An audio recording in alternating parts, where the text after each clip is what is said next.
दुख दर्द भव के सब मिटे,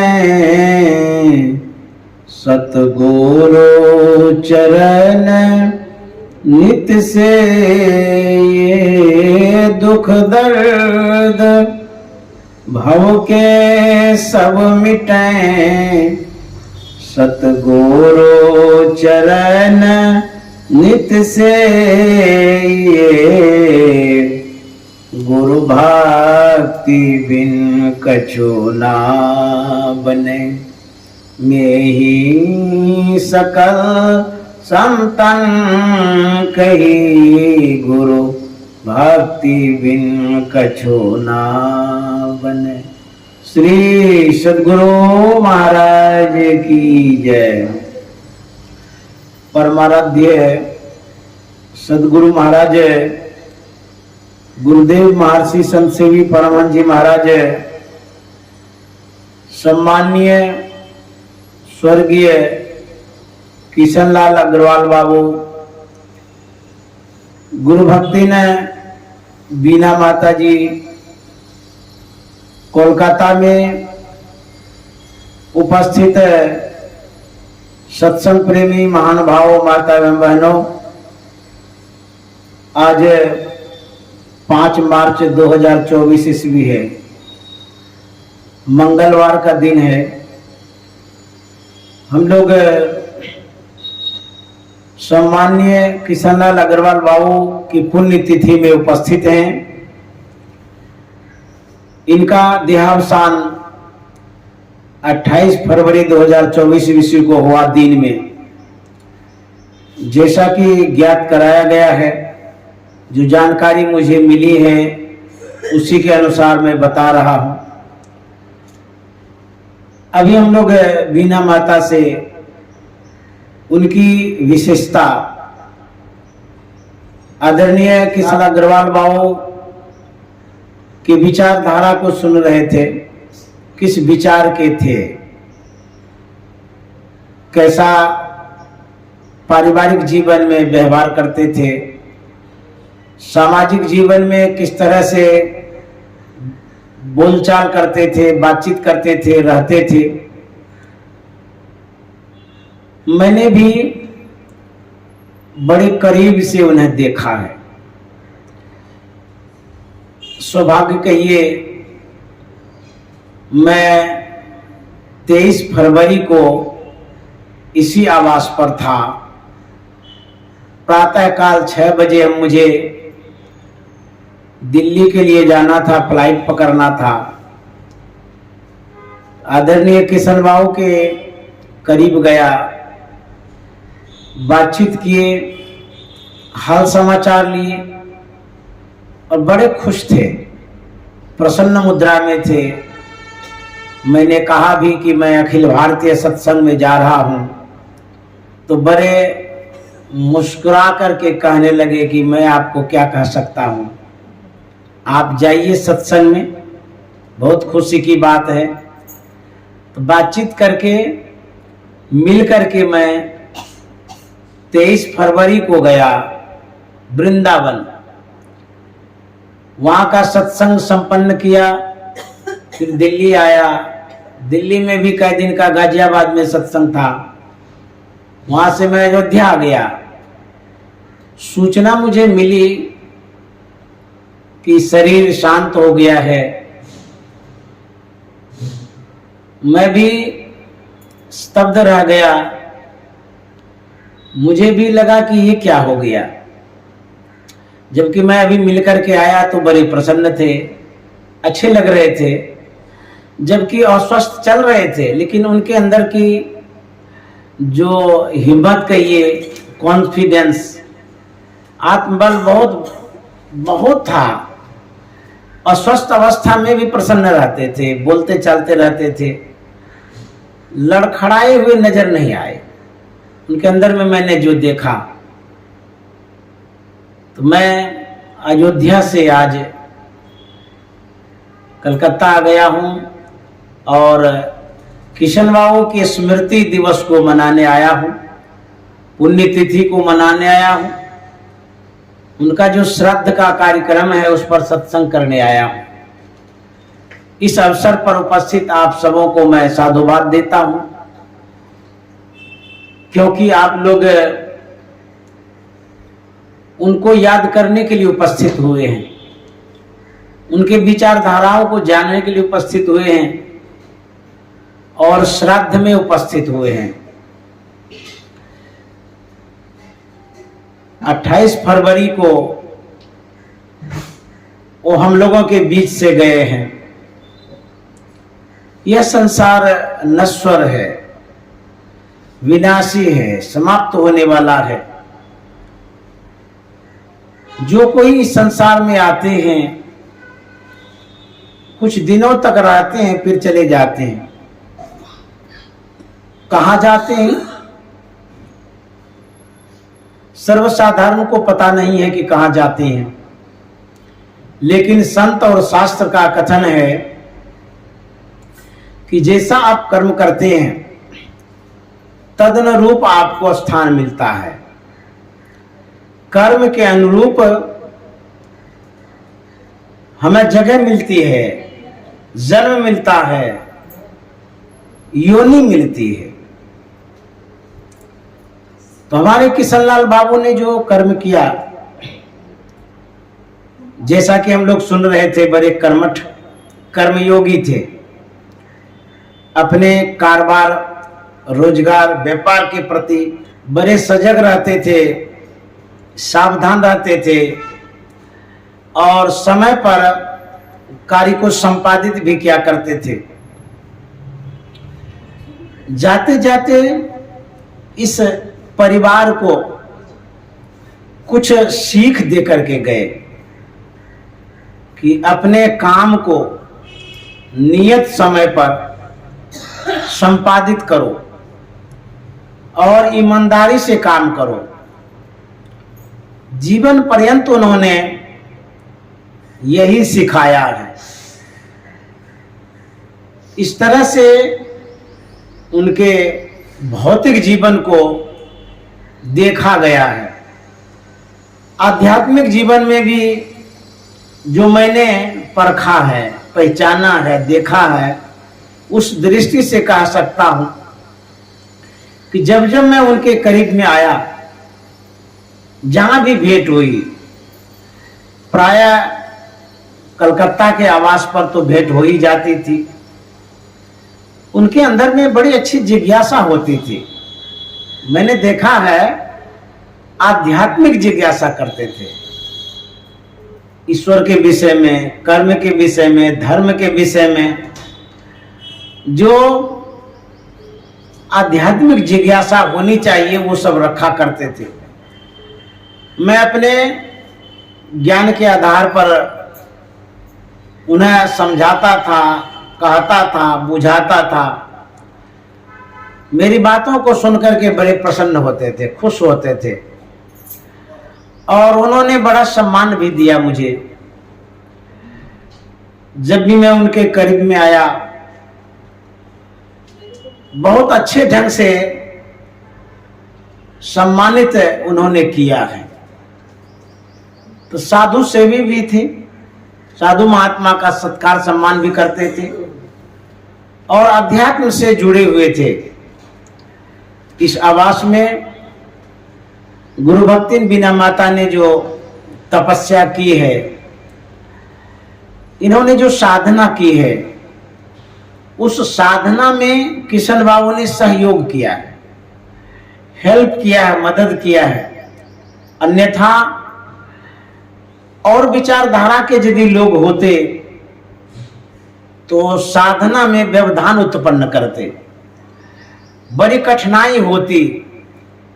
लेकिन मैंने देखा बीना माता को अपने सत्संग, ध्यान से, साधु सेवा से संलग्न रहती थी और सत्संग करते थे।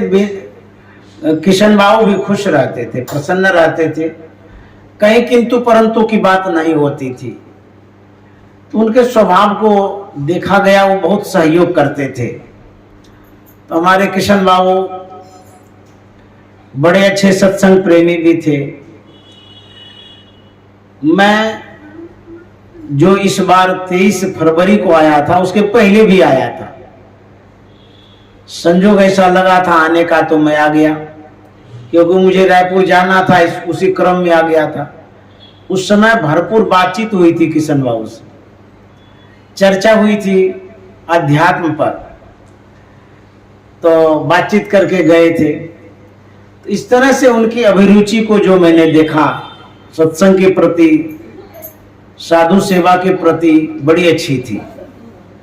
तो हम लोग संत मत से जुड़े हुए व्यक्ति हैं। हमारे सदगुरु महाराज ने क्या कहा? उन्होंने कहा, छन छन पल पल समय सिरावे, नर्तन दुर्लभ फिर नहीं पावे। छन छन पल पल समय सिरावे, नर्तन दुर्लभ फिर नहीं पावे। गुरु महाराज कहते हैं छन छन पल पल समय सिरावे।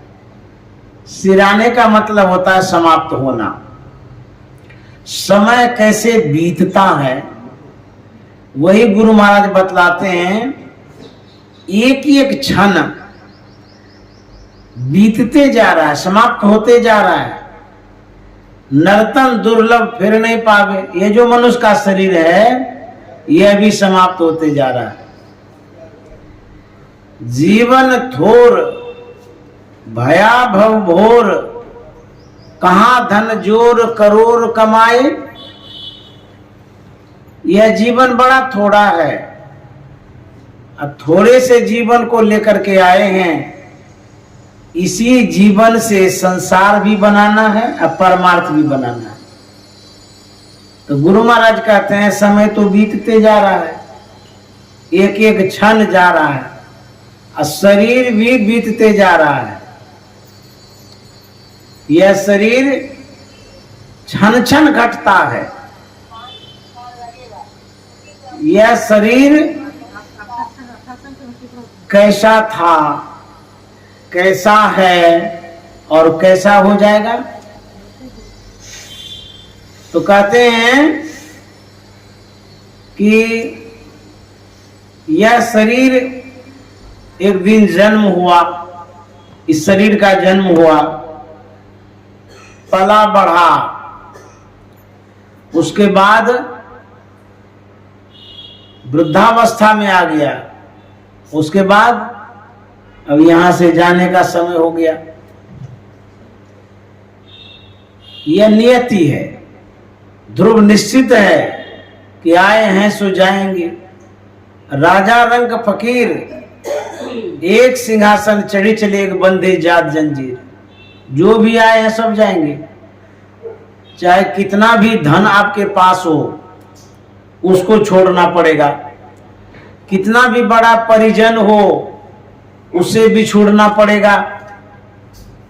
आप कितने बलशाली हैं तब भी आप नहीं रह पाएंगे। रावण के पास कितनी शक्ति थी, वो आज है नहीं है। दुर्योधन के पास कितनी संपत्ति थी, वो भी नहीं है। भगवान राम आए चले गए, भगवान कृष्ण आए वो भी चले गए। राजा आए, प्रजा भी चली गई, कोई नहीं रहा, कोई न स्थिर सब ही बटोही। सब राही हैं, मुसाफिर हैं, बटोही हैं, यात्री हैं, जाने वाले हैं। कोई चला गया कोई जावे, कोई गठड़ी बांध सिधावे, कोई खड़ा तैयार अकेला, सब चला चली का खेला। जाना तो सबको है। एक बार युधिष्ठिर जी महाराज से यक्ष ने पूछा था, किम आश्चर्यम, सबसे बड़ा आश्चर्य क्या है। युधिष्ठिर जी महाराज ने कहा था, मैं देखता हूं संसार के लोगों को मर मर करके यम के घर को भर रहे हैं, लेकिन जो जीवित हैं वो अपने आप को अमर समझ रहे हैं। यही सबसे बड़ा आश्चर्य है। जो जीवित हैं वो अमर समझ रहे हैं अपने आप को, मैं कभी नहीं मरूंगा। लेकिन यह वहम है, भ्रम है, यह झूठ है कि आप सब दिन रहेंगे। हमारे गुरु महाराज ने अंग्रेजी में पढ़ा था ऑल मैन मस्ट डाई। इसका मतलब वह सभी मनुष्य एक दिन मरेंगे। तो मरना तो सबको है, जो हैं वो भी जाएंगे और जो आने वाले हैं वो भी चले जाएंगे। यह संसार बनता है, बिगड़ता है, शरीर भी उत्पन्न होता है, फिर विनाश को प्राप्त होता है। इसका यही धर्म है। इस शरीर से क्या करना चाहिए? गुरु महाराज कहते हैं, दुर्लभ मानुष तन करिए गुरु भजन, बिना रे भजन व्यर्थ जन्म न सावे, छन छन पल पल समय सिरावे, नरतन दुर्लभ फिर नहीं पावे, छन छन पल पल समय सिरावे, नरतन दुर्लभ फिर नहीं पावे। गुरु महाराज कहते हैं, दुर्लभ मानुष तन, यह मनुष्य का शरीर दुर्लभ है, तो दुर्लभ काम कर लेना चाहिए इससे। दुर्लभ काम क्या है? कहते करिए गुरु भजन। गुरु का भजन यही दुर्लभ है। दुर्लभ मनुष्य का शरीर है और गुरु का भजन भी दुर्लभ है। करिए गुरु भजन, और यदि नहीं करेंगे तो कहते बिना रे भजन व्यर्थ जन्म गमा। भजन नहीं करेंगे तो यह जीवन व्यर्थ हो जाएगा, बेकार हो जाएगा। जीवन में यदि सार है तो गुरु भजन है।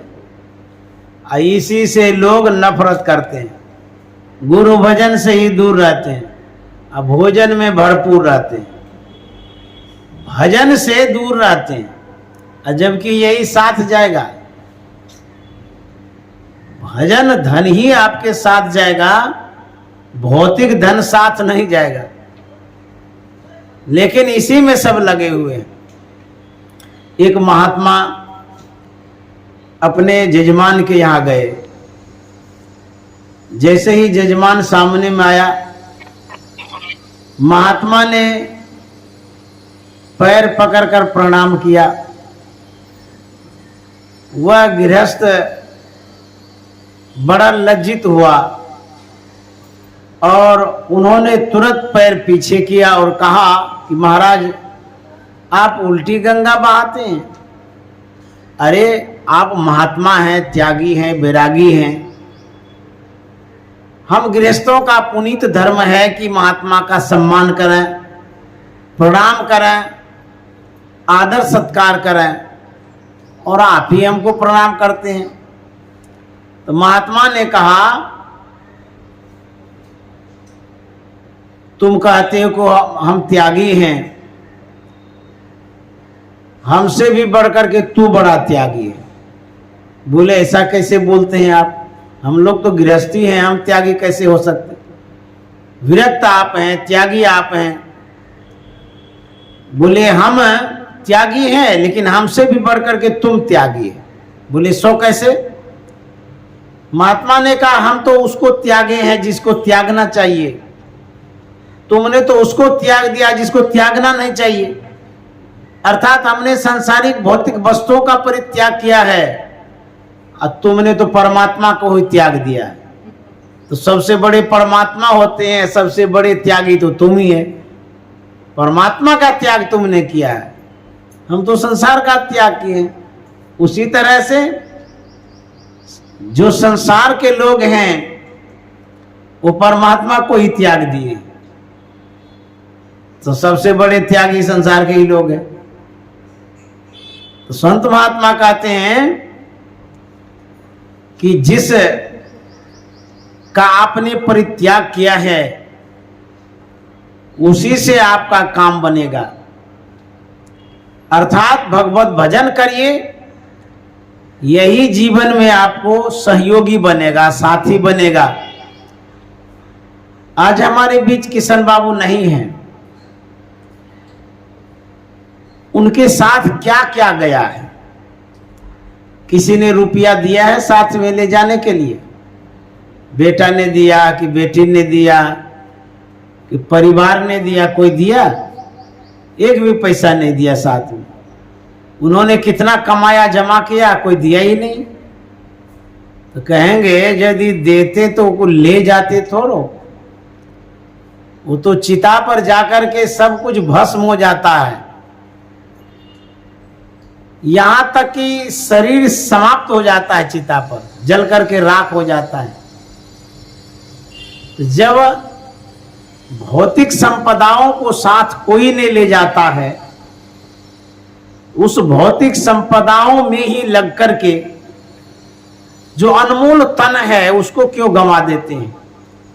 संत महात्मा सावधान करते हैं, यही सिखाते हैं, इसी शरीर से वह धन एकत्रित कर लीजिए जो धन आपके साथ जाने वाला है। संस्कृत में एक श्लोक है, धनानि भूमो पशवो ही गोष्ठे नारी गृहाद्वारानि सखा श्मशाने धर्मानुगो गच्छति जीव एक। इसका मतलब हुआ कि धन धरा पर धरे रह जाएगा, आप उसे छोड़ करके चले जाएंगे, कोई लेके नहीं जाता है। पशुओं ही गोष्ठे, आपके पास जो पशु है पशुशाला में ही बंधे रह जाएगा, आप अकेले चले जाएंगे श्मशान घाट। कहते हैं जो नारी है बेचारी घर में घर बाहर करके रह जाएगी, आपके साथ नहीं जाएगी। तब जाएगा साथ में क्या? कहते हैं धर्मानुगो गच्छति जीव एक।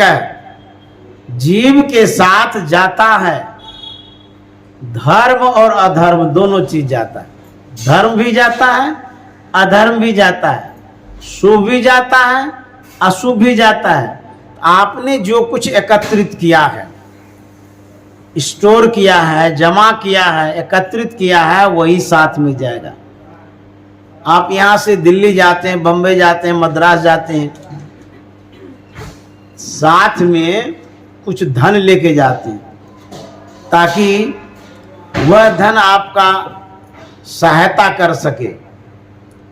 रुपया पैसा ले लेते हैं, खाने पीने का भी ले लेते हैं। जहां जहां जाते हैं वह धन आपके साथ जाता है, सहयोग करता है। लेकिन संत महात्मा कहते हैं आप जब मरेंगे आपके साथ धन तो नहीं जाएगा, तब जाएगा क्या? कहता धर्म जाएगा। धर्म जो आप करते हैं, पुण्य जो करते हैं, सत्कर्म जो करते हैं, वही आपके साथ जाता है। क्यों जाता है? इसलिए जाता है कि यह जो शुभ अशुभ कर्म है यह एक संस्कार है। यह संस्कार हमारे मानस पटल पर एकत्रित होता है, मन पर स्टोर होता है, जमा होता है। तो हमारे अंदर में जो स्टोर होता है वही साथ जाता है। रुपया पैसा भीतर में रखते हैं, कोई भी आदमी है माथा के भीतर में घुसा के रखते हैं रुपया, या पेट में घुसा के रखते हैं? कोई तो नहीं रखता है। हाथ में रखते हैं, घर में रखते हैं, अलमीरा में रखते हैं, बैंक में रखते हैं। तो जो हमारे भीतर में चित्त है, उसी चित्त में जो शुभ अशुभ कर्म है उसका संस्कार जमा होता है। मैं जब यहाँ आता था तो बीना माता जी बराबर किशन बाबू को बैठने के लिए कहते थे, सत्संग में बैठा करते थे। अब जितने दिनों तक उन्होंने सत्संग सुना, वही शुभ कर्म तो आज गया उनके साथ में। अब तो वो सत्संग अभी नहीं सुनेंगे। कभी कभी मैंने देखा वहां नीचे गार्डन में भी बैठ करके सत्संग करते थे तो किशन बाबू बैठते थे। वीणा माता का यही ख्याल रहता था कि यह जो सत्संग है इसी से इनकी सद्गति होगी, इसीलिए ये सुनवाती रहती थी। बार बार महात्माओं को घर पर बुलाती थी, स्वयं सुनती थी, किशन बाबू को बैठा करके सुनवाती रहती थी। यही संस्कार उनके साथ गया है। भले ही महात्मा को बुलाने में मेहनत और खर्चा हुआ, लेकिन किशन बाबू ने जो सत्संग सुना उस तरह से अब क्या सुनवा पाएंगे। कितना भी रुपया आप खर्चा कर लीजिए, किशन बाबू आएंगे सुनने के लिए, सूक्ष्म रूप में रहेंगे, लेकिन स्थूल रूप में अब आप कितना भी महात्मा को बुलाएंगे तो वो बैठेंगे नहीं। हाँ, उनकी स्मृति रहेगी, उनकी यादें रहेगी, वो अभी सूक्ष्म रूप में होंगे, क्योंकि ये आत्मा का विनाश नहीं होता है। आत्मा जैसे हम आप शरीर पर से कपड़ा बदलते रहते हैं, उसी तरह से आत्मा शरीर परिवर्तन करता रहता है। वो हमारे बीच हैं, सूक्ष्म रूप में है और संस्कारित रूप में है। जो संस्कार उन्होंने सत्संग का लिया है, इस तरह से सत्संग का संस्कार साथ जाता है, शुभ कर्मों का संस्कार साथ जाता है, धर्म जो करते हैं वह संस्कार साथ जाता है। यही आपके मानव धर्म का पुनीत कर्तव्य है। जो सत्संग सुनते हैं, जो परिवार के लोग होते हैं, श्राद्ध कर्म करते हैं, जैसे अभी हम लोग कर रहे हैं। श्राद्ध का मतलब होता है जो श्रद्धा से किया गया कर्म हो। श्रद्धा से कौन सा कर्म है जो श्राद्ध में सम्मिलित हो जाता है? कर्म कांड के अनुसार पंडित जी पूजा कराते रहते हैं, श्राद्ध कराते रहते हैं, वह भी श्राद्ध है। लेकिन ज्ञान कांड भी है। ज्ञान कांड के अनुसार यदि आप सत्संग करते हैं, ध्यान करते हैं, ये उस कर्म कांड से बढ़कर के श्राद्ध है। तो अभी जो सत्संग कर रहे हैं पुण्यतिथि पर, यह विशेष श्राद्ध हो रहा है, विशेष श्रद्धा से कार्य हो रहा है, कर्म हो रहा है, क्योंकि ये ज्ञान का श्राद्ध है। अब पंडित जी जो करते हैं कर्म का श्राद्ध है, तो यह बढ़कर के श्राद्ध है। तो श्रद्धा से जो करते हैं उसको श्राद्ध कहते हैं। बहुत लोग पाठ करवाते हैं, यह भी श्राद्ध है। बहुत लोग पूजा करवाते हैं, ये भी श्राद्ध है। बहुत लोग ध्यान कराते हैं, ये भी श्राद्ध है। बहुत लोग सत्संग कराते हैं, ये भी श्राद्ध है। बहुत लोग रामायण का पाठ कराते हैं। आप जो पुण्यात्मा है उनकी यादों में जो श्रद्धा से कर लेते हैं उनको श्राद्ध कहते हैं। तो हम लोग श्राद्ध कर्म कर रहे हैं और इसी से सद्गति होती है। जब श्राद्ध करते हैं तो जो जीव है उसकी सद्गति होती है, इसीलिए करते हैं।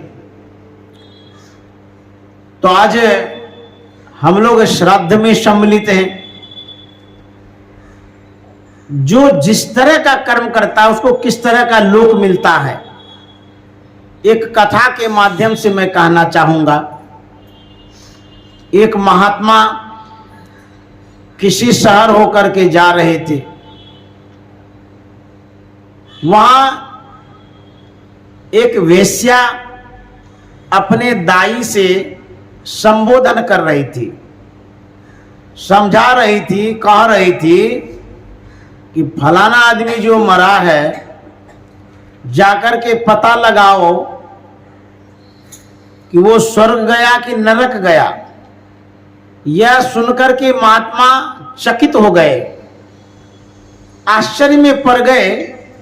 एक साधारण सी महिला वेश्या है, इनको कैसे पता चल गया कि कोई स्वर्ग गया है नरक गया है? ये कैसे जानती है? और वो भी दाई को कहता है पता लगाने के लिए। हम लोग महात्मा हैं, अभी तक तो हम लोग ये नहीं जान पाते हैं कि कौन स्वर्ग गया कौन नरक गया, लेकिन इसकी दाई नौकरानी यह पता लगा लेगी कि स्वर्ग गया कि नरक गया। अच्छा देखते हैं। वह दाई जाती है जहां पर मृत्यु हुई थी, लोग मरे थे, देख सुन करके वो आती है। वो बताती है कि मालकिन वो तो स्वर्ग चले गए। महात्मा को और आश्चर्य हुआ कि ये कैसे कह रही है कि स्वर्ग चले गए, इनको कैसे पता चल गया? तो महात्मा ने पूछा उस वेश्या से कि आपकी दाई आपके कहे अनुसार गई पता लगाने, तो पता लगा करके आ गई, वो कहती है स्वर्ग चला गया। इसके पास कौन सा मापदंड है, कौन सा नापने का यंत्र है? स्वर्ग नरक तौलने का कौन सा तराजू है इनके पास जो ये पता लगा के आ गई और कहती है स्वर्ग चले गए? तो वेश्या ने कहा था कि महाराज इसमें कौन सी बात है, जिनकी यादों में लोग रोते हैं, लोग यह कहा करते हैं वो पुण्यात्मा थे, धर्मात्मा थे, और संसार में रहते तो हम लोगों का कल्याण होता। जिनका यशगान किया जाता है, गुणगान किया जाता है, बड़ाई की जाती है, तो समझ लीजिए ऐसे जो पुण्यात्मा हैं वो स्वर्ग चले गए। जिनके मरने पर लोग यह कहते हैं कि वो बुरा आदमी था, गलत आदमी था, दूसरे को सताता था, दुख देता था, इस तरह की बात जिनके मरने पर आप सुनिए तो समझ लीजिए वो नरक चला गया। यही मापदंड है, यही तराजू है तोलने का। तो जो हमारे किशन बाबू ने अपने घर परिवार को अपने विचारों से संचालित किया, व्यवहारों से संपादित किया, अपने कार्यों से जो कुशलता पूर्वक घर परिवार को चलाया, सराहनीय है, बड़ाई के योग्य है। ऐसे कुशल अभिभावक जहां होते हैं उस घर में स्वर्ग का निवास होता है। शिक्षित भी थे, समझदार भी थे, सत्संगी भी थे। इस तरह के हमारे किशन बाबू थे, तो उनके लिए सोचने की कोई बात नहीं, क्योंकि वो उन्होंने ऐसा कर्म किया है जिस कर्म के अनुरूप उनको अच्छा लोक मिलना ध्रुव निश्चित है। और उसी पुण्य प्रताप से आज सत्संग भी तो हो रहा है। उसी पुण्यात्मा के कारण हम लोग सब बैठ करके सत्संग का लाभ ले रहे हैं। नहीं तो यदि इस घर का वैसा परिवेश नहीं होता तो शायद सत्संग नहीं होता। तो उन्होंने जो घर को सजाया है, संवारा है, इसी कारण से इस घर में इस तरह का माहौल है, सत्संग का माहौल, सद्विचार का माहौल, साधु महात्मा आए हुए हैं। तो पुण्यात्मा थे तभी तो ऐसा हो रहा है। तो उसके लिए सोचने की कोई बात नहीं है, खुश होने की बात है। भरपूर जीवन को उन्होंने जिया है, जो मानव का कर्तव्य होता है उसका उन्होंने यथा योग्य पालन किया, तो इसलिए वो पुण्यात्मा हैं। तो हम लोग जो कर्म करते हैं वही हमें मिलता है, तो जैसा कर्म करेंगे वैसा फल मिलेगा। तो संसार में जाता क्या है? तो शुभ अशुभ कर्म जाता है।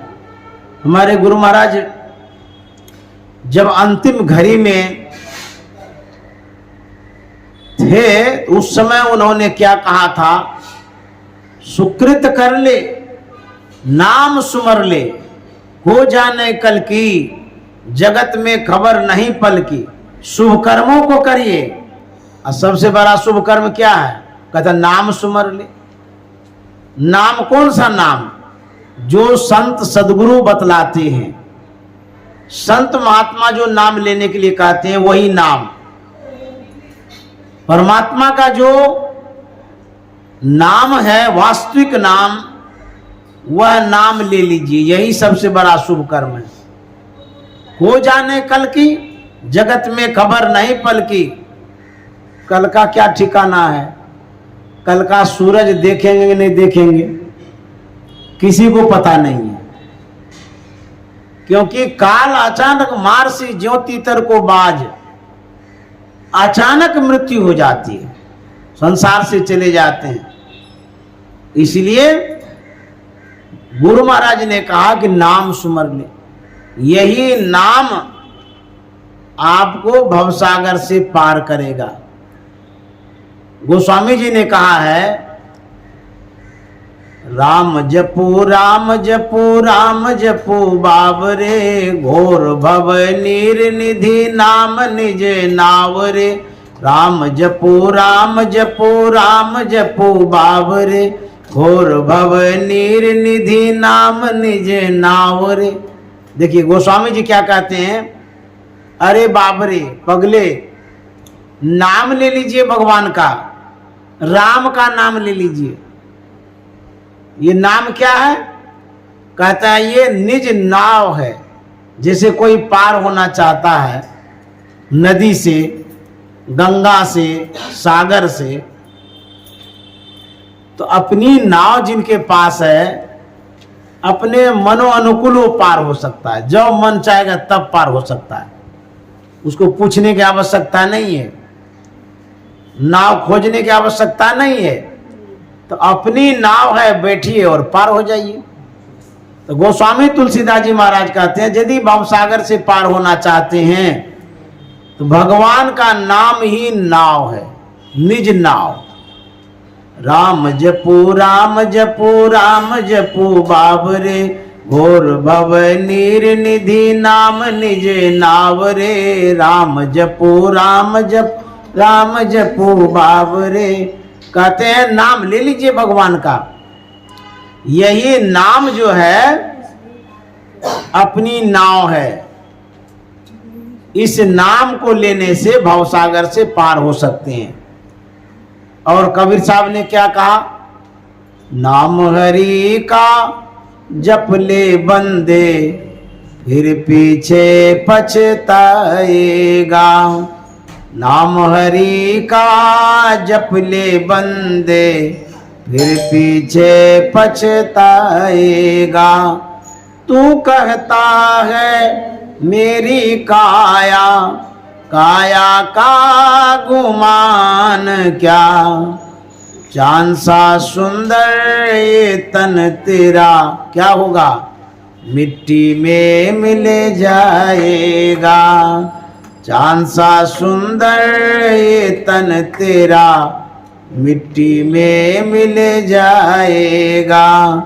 नाम हरि का जप ले बंदे, फिर पीछे पछताएगा। एक सज्जन कबीर साहब से मिलने के लिए जाता है। संजोग से उस समय कबीर साहब कुटिया में नहीं मिले। निराश होकर के लौट रहा था, किसी व्यक्ति की नजर पड़ गई उसने पूछा कि आप निराश नजर आते हैं, क्या बात है? उस सज्जन ने कहा कि मैं कबीर साहब से मिलने आया था, कुटिया में मैंने नहीं पाया, यही निराश का कारण है।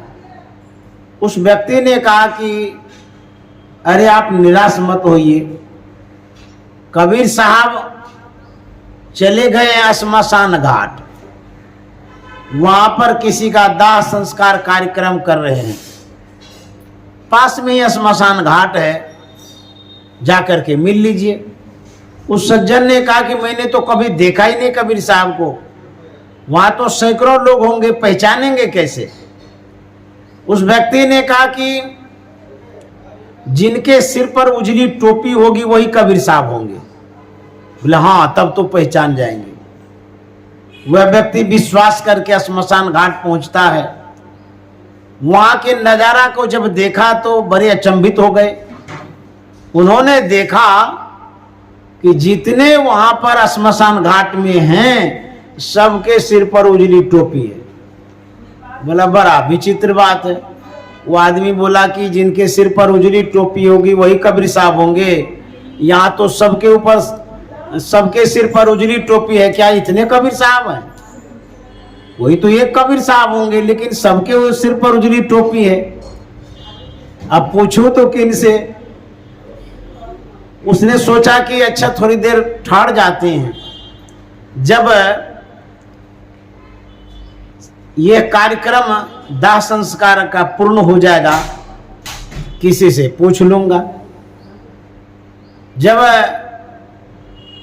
वह कार्यक्रम दाह संस्कार का पूर्ण होता है तो सबके सब गंतव्य की ओर लौटता है। तो कुछ कदम ही बढ़ाए थे, उस सज्जन ने देखा कि कुछ लोगों के सिर की टोपी गायब हो गई। उनको तो और आश्चर्य लगा कि ये क्या हो गया भाई, टोपी कहाँ चली गई। सोचते हैं अच्छा फिर इंतजार और कर लेते हैं थोड़ा सा और देखते हैं क्या होता है। जाते जाते जब आधे दूर तक चले गए, आधे लोगों की सिर की टोपी गायब हो गई। उसने देखा ये क्या हो रहा है, टोपी की कहानी। होते होते होते जब घर के करीब आ गए, सबके सिर की टोपी गायब हो गई, एक के सिर पर उजली टोपी रही। वह व्यक्ति सोचता हो न हो यही कबीर साहब हैं। तो गए वहां पर मिलने के लिए, कहता आप कबीर साहब हैं? तो कबीर साहब ने कहा कि आप हमको कैसे पहचाने? बोले कि महाराज हमने नहीं पहचाना है। बोले तब? बोले आपकी टोपी ने पहचान करा दिया। बोले ये टोपी क्या हुआ? बोले यही तो मैं समझना चाहता हूं। मैं तो आया था आपसे जिज्ञासा लेकर के, मिलने आया था, लेकिन अब सब जिज्ञासा को छोड़ दीजिए, एक टोपी वाली जिज्ञासा का समाधान कर दीजिए। ये टोपी की क्या कौन सी कहानी हो गई? बोले कि क्या हो गया बताइए। बोले कि जब मैं आपकी कुटिया पर आया, आप तो थे नहीं, आप तो श्मशान घाट में थे। मैं निराश लौट रहा था, लेकिन एक व्यक्ति ने हमसे कहा कि आप निराश कहाँ जा रहे हैं लौट करके?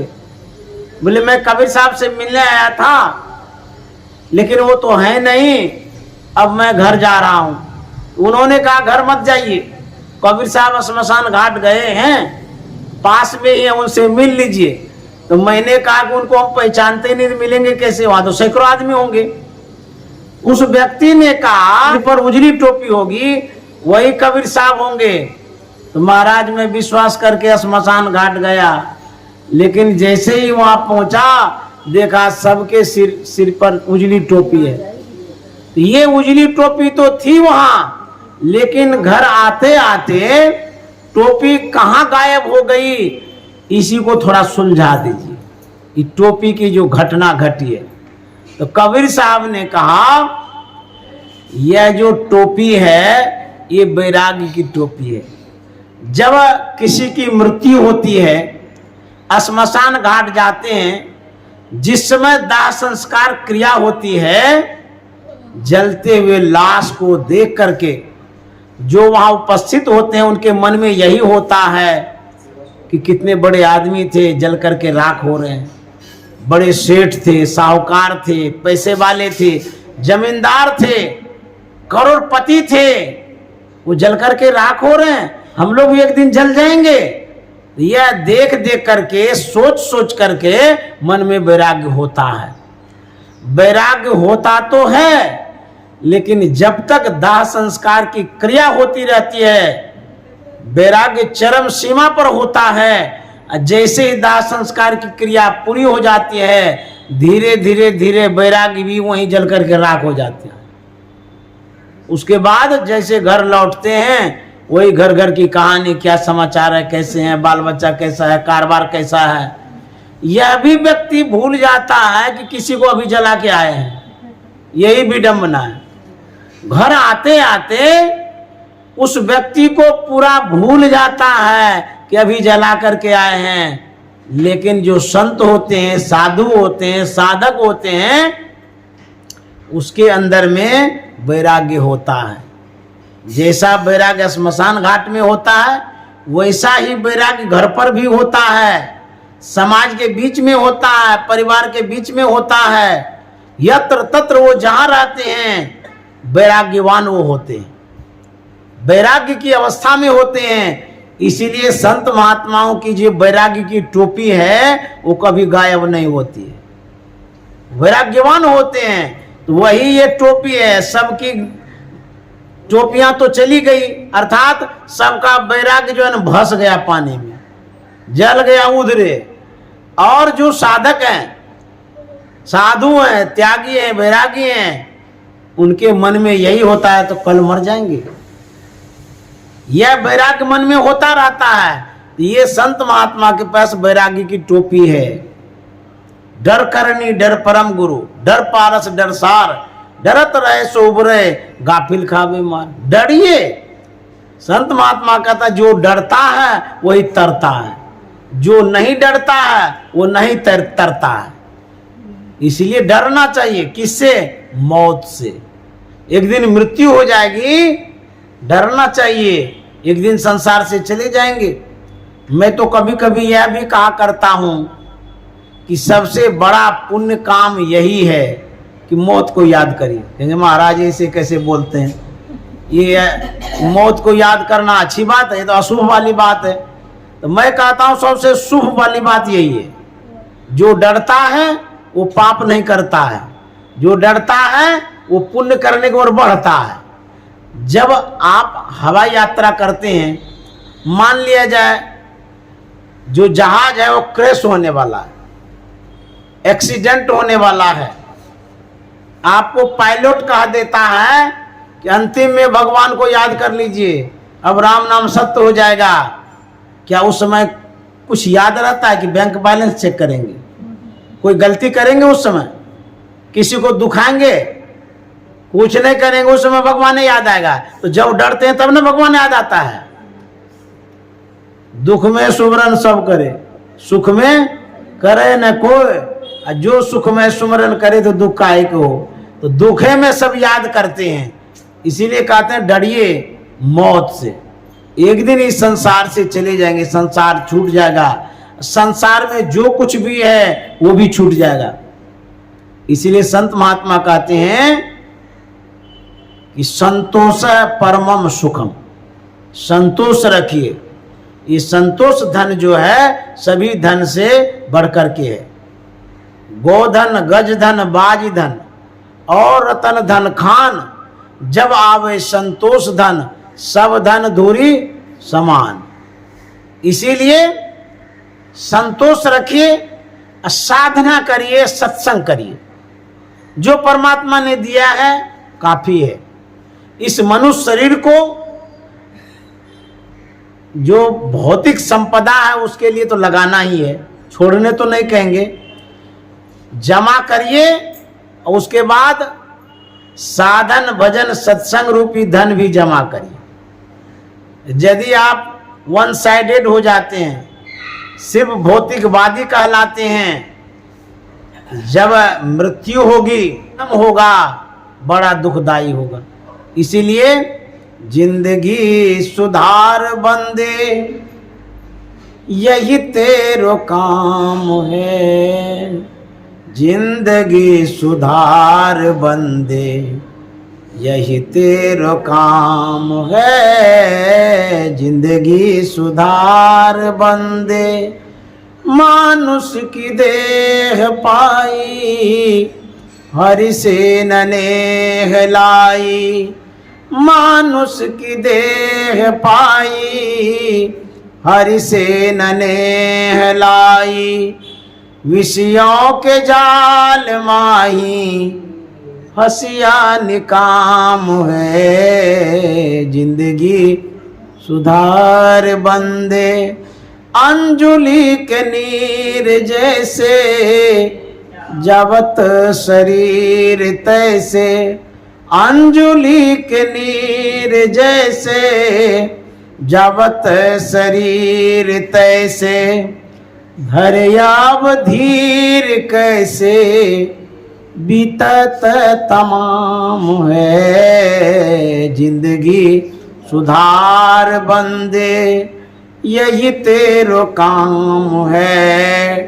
जिंदगी सुधार बंदे, यही तेरो काम है। जिंदगी सुधार बंदे। सुधारने के लिए कहाँ जाना होगा? ब्रह्मानंद स्वामी कहते हैं, गुरु की शरण जाओ, प्रभु का स्वरूप ध्याओ। गुरु की शरण जाओ, प्रभु का स्वरूप ध्याओ। ब्रह्मानंद मोक्ष पाओ, सब सुख धाम है। जिंदगी सुधार बंदे, यही तेरो काम है। जिंदगी सुधार बंदे, यही तेरो काम है। जिंदगी सुधार बंदे। श्री सद्गुरु महाराज की जय। इन्हीं शब्दों के साथ वाणी में विराम। और एक बार पुनः मैं श्रीमान स्वर्गीय किशनलाल अग्रवाल बाबू के पुण्य तिथि पर श्रद्धांजलि अर्पित करता हूं।